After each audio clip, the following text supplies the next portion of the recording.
So I spent my semester researching the biological basis of homosexuality. Um, so we're going to talk about some of the current theories first.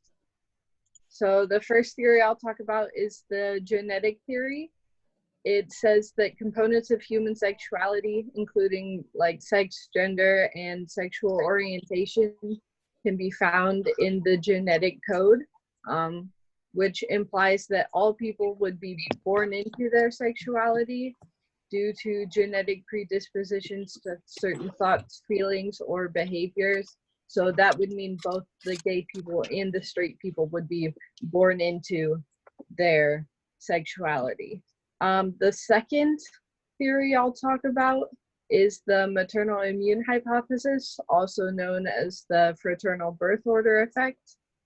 It says that antigens that are present on the male embryos trigger the maternal immune system, and then the immune reaction reduces the masculinity of the next male embryo, which results in a more feminine brain and interest. And then the third theory that I'll talk about is the prenatal hormone hypothesis. And this one just states that exposure to different hormone levels during prenatal development, it will affect the brain masculinization, physical, and sexual development. So we're going to start off talking about embryonic development because most biological theories of homosexuality do involve embryonic development. So this development affects bodily and brain development, and Luoto and Rantalia in 2017 showed that all embryos begin with the ability to develop as either sex. This is because they contain both genital duct systems, and atypical sexualities like homosexuality or people with gender disorders, that's usually the result of abnormal development. So we can see that the default sex is female because it requires no input to develop. I'll go into that a little bit more. It makes sense because of the structure of the egg cells as well as the genetics. So the egg is a lot bigger and supplies almost everything that the growing embryo is going to need. And then the sperm is a lot smaller while it supplies the other half of the DNA. So we also see that all humans have an X chromosome, which comes from the females. So females have two X's and males have an X and a Y. And then to develop as a male, you have to differentiate, which is directed by a gene on the Y chromosome. So the testes will begin to develop, and then they will secrete chemicals which cause the female genital system to degrade while the male system develops. So I'll talk a little bit about the genetic evidence first. If you've never seen a pedigree, I'll just explain a little bit about them. So we'll start out, I have a little key down here. So the Roman numerals, those are generations. So the last generation would be where the subject is. So it would be subject, this would be an uncle, this would be a great uncle, this would be the great grandparents generation. And then we see that the circles are females, the squares are males. For the filled in squares, those would be homosexual males. So this pedigree study, it was on homosexual males where the subjects, which are pointed out, they reported if their family members were either homosexual or non-homosexual. And in this study, homosexual didn't necessarily mean straight. It just meant that they could have been bisexual, asexual, or the subject wasn't sure. And they found that a significantly larger portion of homosexual relatives were reported in the maternal line, which implies that the genes are located on an X chromosome. While another study found higher rates of female fecundity, which is pretty much similar to fertility. For the purposes of this presentation, we'll just assume that they're the same thing. And they found that in the maternal lines of homosexual males as well. And it was theorized by Campiero, Ciani, Corna, and Capiloupi that the genes responsible for homosexuality and sexual orientation would increase female fecundity while reducing male fecundity. And then we'll talk about a little bit more. So the pedigree study was continued by Hamer and his colleagues, and they were looking for a link on the X chromosome, and they found an apparent link in the XQ28 region in pairs of homosexual brothers. So I have a picture of the X and Y chromosome up there, and then this little Y branch that shows the XQ28 region. And they found that 33 of 40 brother pairs showed co-inheritance in the genes in that region, which it shows genetic linkage between sexuality and the X chromosome.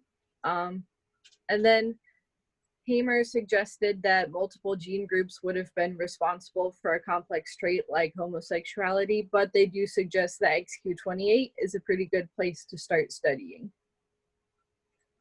So the next theory I'll talk about is the maternal immune hypothesis, which is also known as the fraternal birth order effect. So it deals with the fact that male embryos present the HY antigen in utero. So males are positive for this, females are negative for it. And if a pregnancy involves a male embryo, the mother's immune system will attack the HY antigen because it's not recognized as something self has. The immune attack results in less androgenization, which makes the embryo less masculine, and later male pregnancies will result in a more intense response because the antigen is recognized and the antibodies have already been formed once. Most people know how blood types work, so it's pretty similar to that. You can be positive or negative with your blood type, so like A- or O positive. That's because of the Rh group, so it's really similar to that, where like an Rh negative mother who carries an Rh positive fetus might have complications with the pregnancy due to her immune system attacking the intruder. So a little bit more about this theory. So an internet study in 2007 by Blanchard and Lippa, they found that gay men tended to have more older brothers than heterosexual men, which goes along with the maternal immune hypothesis.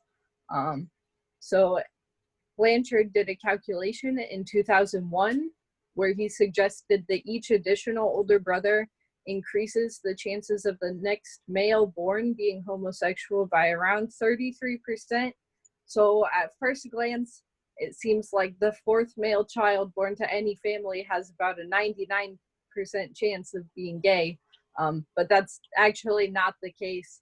So each older brother adds an additional 33% of the chance that that male already had. If anyone wants to know more about how that math works, I do have, like, I ran through some calculations so I understand it, and I can go over that in the questions portion at the end. So I'll move on to the third topic, which is the prenatal hormone hypothesis. It's built on the differences between straight male and female brains. So people who are attracted to females are known as gynophilic, while people attracted to males are known as androphilic.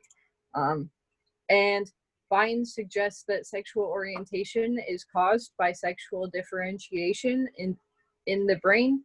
So they would argue that homosexual males have more feminine brains, while homosexual females have more masculine brains. So how can we see if somebody has a masculine or feminine brain? One method would be to do a CT scan, which is non-invasive, but they can be difficult to interpret and they can be pretty expensive, especially for study purposes. If you wanted to look at the brains of 100 people, this would be pretty expensive. You could also use PET scans, which are pretty much in the same boat, where they're pretty much non-invasive, but they can be difficult to interpret and pretty expensive, especially for lots of people. So a better method for study would be to infer brain structure. You can do that using the 2D/4D ratio, and it was found that the right hand has a stronger correlation to your brain structure. So the 2D/4D ratio is the length of your index finger divided by the length of your ring finger. And they saw that women tended to have higher ratios than straight men. That's for straight men and straight women. And then in a study by Grimbos in 2010, they found that gay women tended to have a more masculine ratio than straight women. And they found no significant difference between the ratios of gay and straight men. They think that that's because the effects of that connection between ratio and sexual orientation they're weakened by other factors like genetics and the maternal immune hypothesis. And they said that the digit ratio and sexual orientation are likely to be influenced by the same factors at around the same time of development. So some examples of effects that we get from prenatal hormones would be congenital adrenal hyperplasia. It affects genetic females, so people with two X's. It's due to increased androgen levels. And so people who were reassigned to male at birth, they would have lower rates of gender dysphoria, and they would be heterosexual because they're assigned male and they're attracted to women. They tend to have,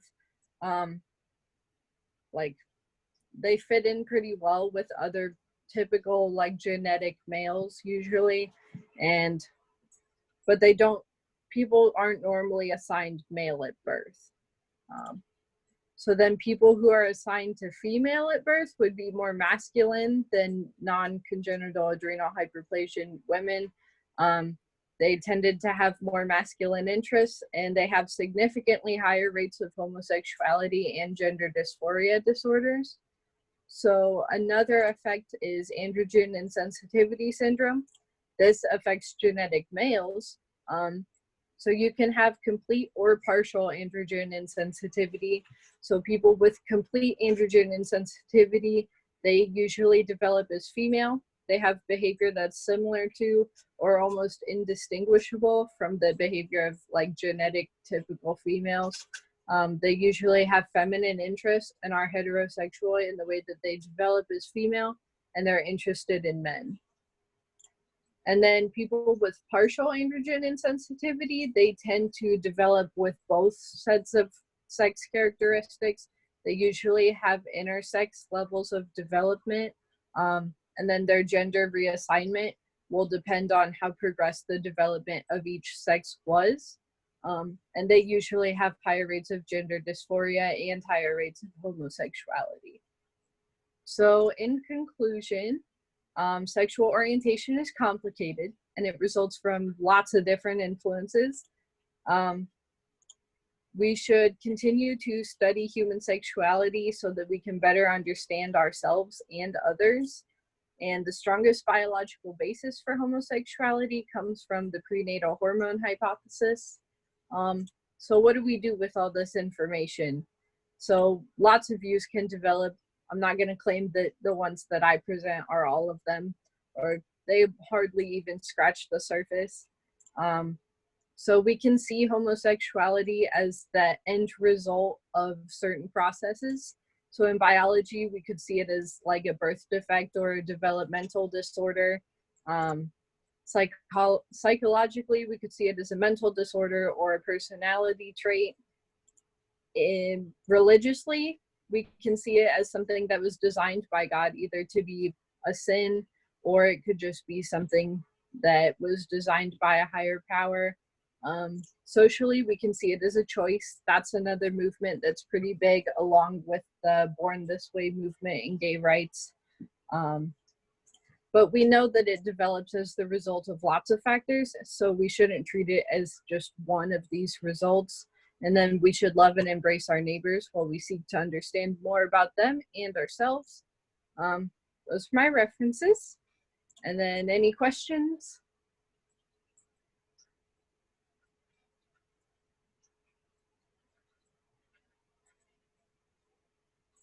I'll ask about the math thing because I'm curious about the math. Sure, I love that you did that because, you know, the math is fascinating and I have a whole slide prepared for that. Oh, So would you look at that? and we can run through some math right here. So we know that any older brother adds an additional 33% of the pre-existing chance of homosexuality. Um, we're not entirely sure what that chance is, but we can just assume it's 2% for this because it's an easy number to work with. So you have to take 33% of 2 because that's the pre-existing chance, which gives you 0.66. And then you just add 2 and 0.66 to get 2.66 chance of homosexuality for a son born with one older brother. And then you can follow the same steps to find the chance of homosexuality for any number of brothers. So I calculated it up to the 6th born son, which is this row down here. So they have 5 older brothers, so they're the 6th born son, and they only have about an 8% chance of being homosexual and about a 92% chance of being heterosexual. Okay, interesting. Yeah. Are there any other questions?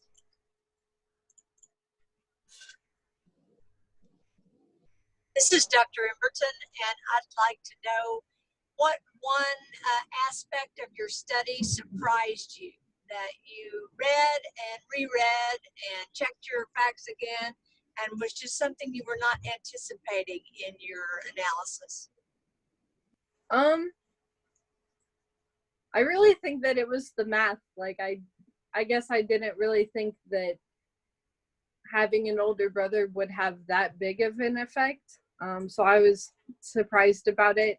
You know, the effect looks pretty small when you calculate it, but over time, that's sort of a lot. And with everything else we've got going on in our lives and environmentally that could affect our sexual orientation, I feel like, you know, 0.66%, if that's the right number, is pretty much a significant number. Like, that's a lot compared to what it could have been. Michelle, this is Dr. Evans. I have a question about, since we're talking about the older brother hypothesis, is it possible that when a younger brother is born, that the older brothers might sexually abuse that boy, and that might have some influence over what's going on? Yeah, so that's definitely a possibility. I don't really know a whole lot about that. I would assume that the rates of homosexuality in brothers who've been abused like that would be higher. I didn't really see any studies on it. It might just be something where it's hard to study because people don't tend to want to come forward if they've had like abuse going on. It's something that a lot of people don't want to put out there for other people to know about. So it could just be hard to study, or we don't really know, at least I don't really know if that has an effect. I would assume so, but none of the studies that I looked at seem to address that. And it leads me to think about, if you go back to Dean Hamer's studies that were done quite a while ago now, nobody seemed to be able to replicate those. Those are the ones linked to the X chromosome. So I'm just wondering what you know about what's the current status of what we're thinking about genes or chromosomes in relation to this biological basis? So as far as I know, the strongest evidence came from their studies, and the fact that nobody's really been able to replicate it. I did have one study. It was the Campiero-Ciani study.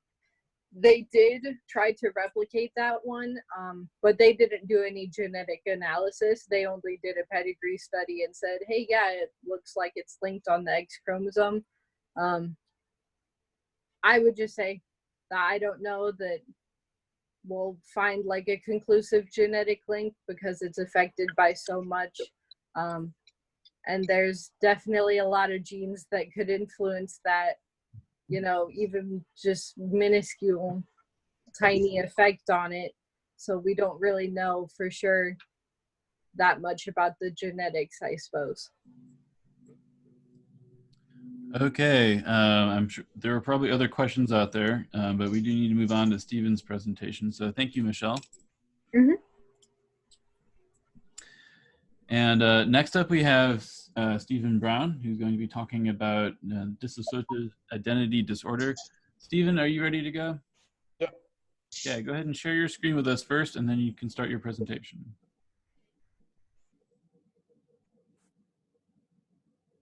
All right, can you see that?